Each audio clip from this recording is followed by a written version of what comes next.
So good morning all of you. ముఖ్యంగా ఈరోజు బెజవాడ కనకదుర్గం ఆశీస్సులతో ఈరోజు విజయవాడ నగర పోలీస్ కమిషనర్గా బాధ్యతలు చేపట్టడం నా పూర్వజన్మ సుకృతంగా భావిస్తున్నాను. ముఖ్యంగా ఈ మంచి అవకాశాన్ని నాకు కల్పించిన గౌరవ ముఖ్యమంత్రి గారికి, అదేవిధంగా డీజీపీ గారికి నా హృదయపూర్వక ధన్యవాదాలు తెలియజేసుకుంటూ, ముఖ్యంగా విజయవాడ అనేది ఆంధ్రప్రదేశ్ నడిబొడ్డున రాజధాని ప్రాంతంలో ఉన్న ఒక కమిషనరేట్ కాబట్టి ఇక్కడ పోలీసింగ్ అనేది చాలా ఇంపార్టెంట్. ముఖ్యంగా రాజధాని ప్రాంతం కాబట్టి ప్రజల్లో ఒక పోలీసింగ్ పట్ల ఒక నమ్మకాన్ని, భరోసాని కల్పించాల్సిన అవసరం ఎంతైనా ఉంది. ఇక్కడ అంత మునుపు నగర కమిషనర్గా చాలామంది ఇక్కడ విధులు నిర్వర్తించి పోలీస్ వ్యవస్థకి ఒక మంచి పేరు తీసుకొచ్చిన సందర్భాలు అనేకం ఉన్నాయి. ముఖ్యంగా మన ప్రస్తుత డీజీపీ గారు కూడా నగర పోలీస్ కమిషనర్గా వారి ఇక్కడ వినూత్నమైన సేవలు అందించి ఈరోజు డీజీపీ అధికారి స్థాయికి చేరుకొని ఆంధ్రప్రదేశ్ రాష్ట్ర డీజీపీగా ఉన్నారు. సో వారి సూచనలు, వారి గైడెన్స్ తీసుకునేసేసి మనందరం కలిసి పోలీసింగ్ని ఒక వినూత్నంగా దేశంలోనే విజయవాడ నగర పోలీస్ కమిషనరేట్ ఒక మంచి పేరు ప్రఖ్యాతులు తీసుకొస్తూ ముందుకు తీసుకురావాల్సిన అవసరం ఉంది. సో దానికి మనం శాయశక్తులా కృషి చేయాల్సిన అవసరం ఎంతైనా ఉంది. ముఖ్యంగా విజయవాడ నగరంలో ట్రాఫిక్ అనేది మీకు అందరికీ తెలుసు. ట్రాఫిక్ అనేది ఒక సమస్యగా ఉంది. సో దాన్ని ఎలాగ మనం పరిష్కరించాలా, దాని మీద ఎటువంటి కార్యక్రమాలు చేపట్టాలా, ఎటువంటి పరిష్కార మార్గాలు కనుక్కోవాలనేది మనం ఆలోచించుకోవాల్సిన అవసరం ఉంది. దానికి తోడు ఫిర్యాదుదారు పట్ల వారిలో ఒక నమ్మకం కలిగించాల్సిన అవసరం ఎంతైనా ఉంది. సో టెక్నాలజీని మనం అనుసంధానం చేసుకొని పోలీసింగ్ని ఒక వినూత్నమైన తీరాలకు తీసుకురావాల్సిన అవసరం ఎంతైనా ఉంది. ముఖ్యంగా ఈరోజు చూస్తే అందరూ కూడా టెక్నాలజీ పెరిగిపోతున్న సందర్భంలో ఫిర్యాదుదారుడికి ఎన్నో అవకాశాలు ఉన్నాయి. పోలీస్ శాఖకి ఇన్ఫర్మేషన్ కానీ లేదంటే తన ఫిర్యాదుని సమర్పించుకోవడానికి చాలా మార్గాలు ఉన్నాయి. మీకు అందరూ తెలుసు, డైల్ 100 అనొచ్చు, డైల్ 112 అనొచ్చు, లేదంటే 1930 అనొచ్చు, లేదంటే ఏపీ పోలీస్ సేవ అని మొన్నటి వరకు ఒక పోర్టల్ ఉండేది. అది ప్రస్తుతం ఆపరేషన్ లేదు, బట్ దాన్ని కూడా రాష్ట్ర ప్రభుత్వం పోలీస్ శాఖ త్వరలో పునరుద్ధరించే ఛాన్స్ ఉంది. సో దాని ద్వారా అయితేనేమి, లేదంటే citizen portal, we have one citizen portal, citizen.appolice.gov.in అనే పోర్టల్ ద్వారా ప్రజలు తమ ఫిర్యాదుని చెప్పచ్చు. అదేవిధంగా ఏదైనా సైబర్ క్రైమ్ జరిగినప్పుడు 1930 ద్వారా వారు తమ సమస్యని పోలీస్ శాఖకు తెలియజేయచ్చు. అయితే వీటన్నిటిలో కూడా కొంత నిర్లిప్తత, కొంత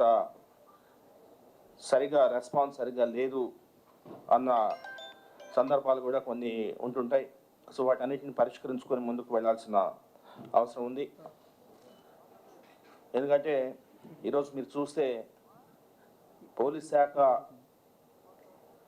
శాఖకు తమ బాధను చెప్పుకోవడానికి ఎన్నో పరిష్కార మార్గాలు ఉన్నా కూడా ఇంకా ఈ గ్రీవెన్స్ రిడ్రెసల్ మెకానిజం ఏదైతే ఉందో దీన్ని ఇంకా మెరుగ్గా చేయాల్సిన అవసరం ఉంది. దాని మీద ప్రత్యేక శ్రద్ధ తీసుకోవాల్సిన అవసరం ఎంతైనా ఉంది. సో దాని మీద కొంత ఫోకస్ పెట్టాలని చెప్పేసి నేను తెలియజేస్తున్నాను. అదేవిధంగా women safety is another subject. So దాంట్లో ఒక నిర్దిష్ట ప్రణాళిక తయారు చేసుకొని ముందుకు వెళ్ళాల్సిన అవసరం ఉంది. సీరియస్ క్రైమ్స్లో త్వరితగతిన ఇన్వెస్టిగేషన్ చేయాల్సిన అవసరం ఎంతైనా ఉంది. సో దానికి చాలా టూల్స్, మనకి టెక్నాలజికల్ టూల్స్ చాలా ఉన్నాయి. సో ఇన్వెస్టిగేషన్ సూపర్వైజ్ చేయడానికి ఇన్వెస్టిగేషన్ ట్రాకర్స్ అని ఒక CCTNSలో ఒక టెక్నాలజికల్ ఇన్నోవేషన్ ఉంది. సో అటువంటిని ఉపయోగించుకునేసి మనం ముందుకు పోవాల్సిన అవసరం ఉంది. ఉమెన్ సేఫ్టీ మీద వల్నరబిలిటీ మ్యాపింగ్ జరగాల్సిన అవసరం ఉంది. ఎక్కడైతే మహిళల పట్ల నేరం జరుగుతుందో అటువంటి ప్రదేశాలను గుర్తించడం, దాన్ని జియో ట్యాగ్ చేయడం, తద్వారా అటువంటి ప్లేసెస్లో పెట్రోలింగ్ పెంచడం, ఇలాగా వల్నరబిలిటీ మ్యాపింగ్ని చేసుకునేసి ముందుకు పోవాల్సిన అవసరం ఉంది. దీంట్లో కొంత వినూత్నంగా ముందుకు వెళ్తామని చెప్పేసి తెలియజేస్తున్నాను. అదేవిధంగా సీసీ కెమెరాస్ కూడా దాదాపు 1800 సీసీ కెమెరాస్ ఉన్నాయని చెబుతున్నారు. అందులో ఎన్ని పని చేస్తున్నాయో ఎన్ని పని చేయట్లేదో చూసుకోవాల్సిన అవసరం ఉంది. ఇంకా సీసీ కెమెరాస్ని మనం ఇంకా ఎక్కువ ఉంటే మనకి నేరం పరిశోధన కావచ్చు, లేదంటే ప్రివెన్షన్ కావచ్చు, క్రైమ్ ప్రివెన్షన్ కావచ్చు, మనకి చాలా అవకాశాలు ఉంటాయి. కాబట్టి సీసీ కెమెరాస్ పెంచుకోవాల్సిన అవసరం ఉంది. అదేవిధంగా డ్రగ్స్ అనేది మీకు అందరూ తెలుసు, గౌరవ ముఖ్యమంత్రి గారు ప్రతి సందర్భంలో చెప్పారు. అదేవిధంగా గౌరవ హోంశాఖ మంత్రి కావచ్చు, లేదంటే సబ్ కమిటీలో మన ఐటీ శాఖ మంత్రి కావచ్చు, వీళ్ళందరూ కూడా డ్రగ్స్ మీద ఒకటే చెప్తున్నారు. ఎటువంటి పరిస్థితుల్లో ఈ డ్రగ్స్ మహమ్మారిని తరిమి కొట్టాలనే ఒక దీంట్లో ఉన్నారు. కాబట్టి మనందరం కూడా డ్రగ్స్ రహిత సమాజం దిశగా మనం పనిచేయాల్సిన అవసరం ఉంది. దానికి ఎటువంటి కార్యక్రమాలు చేపట్టాలో ఒకసారి సమీక్షించుకొని, ఏం జరుగుతుందో సమీక్షించుకొని దాని మీద ఫోకస్ పెట్టడం జరుగుతుంది. అదేవిధంగా ఉమెన్ సేఫ్టీకి సంబంధించి మిస్సింగ్ కేసెస్, గౌరవ ఉప ముఖ్యమంత్రి గారు చాలా సందర్భాలు చెప్పారు. Missing cases, women missing cases, girl missing cases, వీటిలో ఫోకస్ పెట్టడం జరుగుతుంది. ఎన్ని అన్ట్రేసబుల్ కేసెస్ ఎన్ని ఉన్నాయో చూసుకునేసి ఇమీడియట్గా అటువంటి అన్ట్రేసబుల్ గర్ల్స్ కానీ ఉమెన్ కానీ ఉంటే వాళ్ళని మనం రెస్క్యూ చేయాల్సిన అవసరం ఉంది. సో దాని మీద కూడా ఫోకస్ పెట్టడం జరుగుతుంది. అదేవిధంగా రాష్ట్ర ప్రభుత్వం త్వరలోనే గంజా డ్రగ్స్ సంబంధించి ఒక టోల్ ఫ్రీ నెంబర్ ఇవ్వబోతుంది. ఆ టోల్ ఫ్రీ నెంబర్ అందుబాటులోకి వచ్చిన తర్వాత ఆల్రెడీ గత సిపి గారు ఒక టోల్ ఫ్రీ నెంబర్ని ఇక్కడ ఇచ్చినారు. అలా కాకుండా short code toll free number త్వరలో రాబోతుంది. సో ఆ టోల్ ఫ్రీ నెంబర్ వచ్చిన తర్వాత ప్రజలు గంజా గురించి, డ్రగ్స్ గురించి సమాచారం చేరవేసే విధంగా ఉంటుంది. కాబట్టి సో దాన్ని మనం ఉపయోగించుకోవాల్సిన అవసరం ఎంతైనా ఉంది. అదేవిధంగా టాస్క్ ఫోర్స్ని బలోపేతం చేస్తూ గంజాలో మనం ఫార్వర్డ్ లింకేజెస్ అనుకోవచ్చు, బ్యాక్వర్డ్ లింకేజెస్ అనుకోవచ్చు, ఏదైతే కింగ్ పిన్స్ ఎవరైతే ఉన్నారో వాళ్ళని పట్టుకోవాల్సిన అవసరం ఎంతైనా ఉంది. దాని మీద దృష్టి సారిస్తాం. అదేవిధంగా మహిళా పోలీస్ని ఈ డ్రగ్స్ మీద అవేర్నెస్ గురించి వారి యొక్క సేవలు కూడా ఉపయోగించుకోవడం జరుగుతుంది. అదేవిధంగా psychiatric support, de addiction centres, ఇటువంటివన్నీ కూడా మనము చేసుకుంటూ ముందుకెళ్తాం. తర్వాత కొంత క్రైమ్ ప్రివెన్షన్, క్రైమ్ డిటెక్షన్లో కొంత వినూత్నంగా పోవాల్సిన అవసరం ఉంది. ఈబీట్స్ వ్యవస్థ, నాకు తెలిసి ఈ మధ్యన ఈబీట్స్ వ్యవస్థ కొంత మరుగుపడి ఉంది. సో ఈబీట్స్ వ్యవస్థను మనం మళ్ళీ ఆపరేషన్లోకి తీసుకురావడం, అదేవిధంగా పగలు డే బీట్స్ చేసి లాక్డ్ హౌసెస్ జియో మ్యాప్ చేసి, జియో ట్యాగ్ చేసి, నైట్ టైమ్స్ వాటి మీద అటువంటి ఇళ్ల మీద సర్వేలెన్స్ పెట్టడం, అంటే లాక్డ్ హౌస్ సర్వేస్ అంటారు. సో ఇటువంటి టెక్నాలజీని మనం ఉపయోగించుకొని ముందుకు వెళ్ళాల్సిన అవసరం ఉంది. అదేవిధంగా లాక్డ్ అవుట్ మానిటరింగ్ సిస్టమ్, అది కూడా గత కొద్ది రోజులుగా పనిచేయట్లేదు. సో దాన్ని కూడా మనము మళ్ళీ ఆపరేషన్లోకి తీసుకురావాల్సిన అవసరం ఉంది. తర్వాత సైబర్ క్రైమ్స్ ఎక్కువ జరుగుతున్నాయి. ఈ సైబర్ క్రైమ్స్ని నిరోధానికి చాలా వినూత్నంగా ముందుకు పోవాల్సిన అవసరం ఉంది. విజయవాడ సిటీ పోలీస్ కమిషనరేట్ ముఖ్యంగా సైబర్ కమాండోస్ని, మీకు అందరూ తెలుసు, ఏపీ పోలీస్ ముందు నుంచి కూడా మావోయిజంలో అయితేనేమి, లేదంటే టెర్రరిజం అయితేనేమి చాలా అద్భుతమైన ఫలితాలు సాధించింది. సో టెక్నాలజికల్ కూడా మనం చాలా ముందున్నాం. అయినా కూడా కొంత వెనుకబడి ఉన్నాం. కాబట్టి ఈ సైబర్ క్రైమ్ని జరగకుండా నిరోధించడం కానీ, లేదంటే సైబర్ క్రైమ్ ఇన్వెస్టిగేషన్లో కానీ కొంత వినూత్నంగా పోవాలంటే మనము ఒక వ్యవస్థను చేసుకోవాల్సిన అవసరం ఉంది.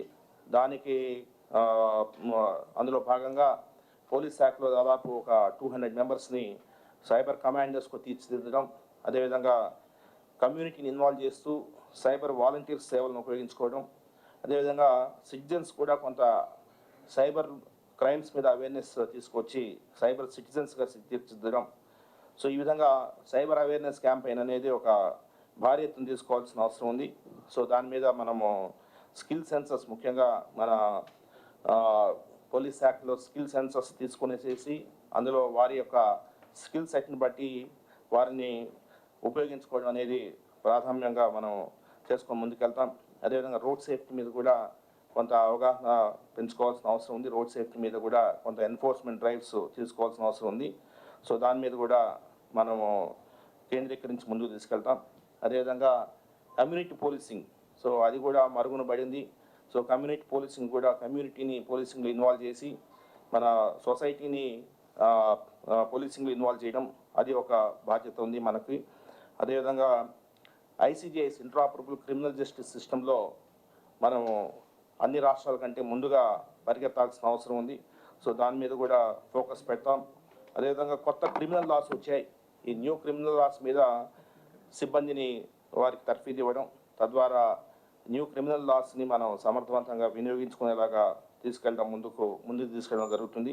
అదేవిధంగా ఈ చలాన్ సిస్టమ్ కూడా కొంత మనం పునరుద్ధరించుకోవాల్సిన అవసరం ఉంది. సో అది కూడా చేసుకుంటూ మనము ఇంకా కొంత ప్యాప్లోన్ స్కానర్స్ ఇటువంటివన్నీ కూడా మనము పునరుద్ధరించుకొని, అదేవిధంగా విఐపి మూవ్మెంట్ అనేది మనకు చాలా ఇంపార్టెంట్. సో దాని మీద అదేవిధంగా క్రైమ్ వర్క్ని మనం గట్టిగా చేసుకుంటూ ముందుకు వెళ్ళాల్సిన అవసరం ఉంది. ఓవరాల్గా విజయవాడ క్రైమ్ ల్యాండ్స్కేప్ ఏదైతే ఉందో, ఈ ల్యాండ్స్కేప్ మారిన సందర్భంలో తదనుగుణంగా మనము కొంత వినూత్నంగా ఆలోచిస్తూ ఇన్నోవేటివ్గా ముందుకు పోతూ పోలీస్ శాఖని పరిగెత్తించాల్సిన అవసరం ఉంది. గౌరవ ముఖ్యమంత్రి గారి ఆశీస్సులకు అనుగుణంగా వారి గౌరవ డీజీపీ గారి ఆధ్వర్యంలో నగర పోలీస్ కమిషనరేట్ని ముందుకు పరిగెత్తిస్తామని చెప్పేసి నేను తెలియజేసుకుంటూ మీడియా మిత్రులందరూ కూడా నమస్కారాలు తెలియజేసుకుంటూ ముగిస్తున్నాను. Thank you. ఏమన్నా ఫస్ట్ రోజు కదా, ఏమన్నా అడగాలంటే అడగండి.